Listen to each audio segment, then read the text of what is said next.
इथे मंत्रालयासमोर किसान काँग्रेसनं आंदोलन सुरू केलंय। कांद्याचे भाव घसरल्यानं शेतकरी आक्रमक झाले। शेतकऱ्यांचे प्रश्न मार्गी न लागल्यानं हे आंदोलन सुरू आहे। मंत्रालयासमोर कांदे फेकत आंदोलन केलं जात आहे। पोलिसांकडून या आंदोलकांची धरपकड होते। सुशांत सावंत सध्या या स्पॉटला आहेत, या ठिकाणी आहेत। सुशांत, काय मागणी आहे त्यांची आणि सरकारकडून काही प्रतिसाद मिळतोय का?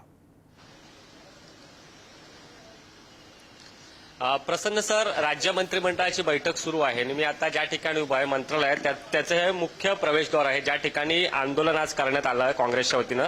शेतकऱ्यांच्या कांद्याला योग्य भाव मिळत नाही यासाठी काँग्रेसच्या वतीनं आंदोलन जे आहे ते करण्यात आलं होतं।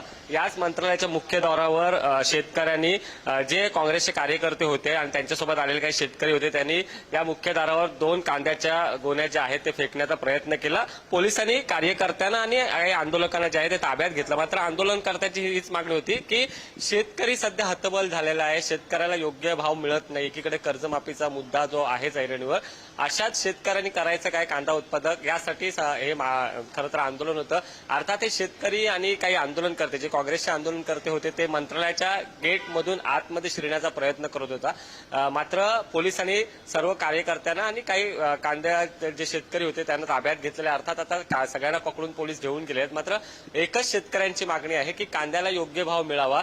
मधले जे दलाल आहेत त्यांच्यामुळे शेतकऱ्यांचं नुकसान होतं असं म्हणणं जे आहे ते आज संपूर्ण शेतकऱ्यांचं होतं।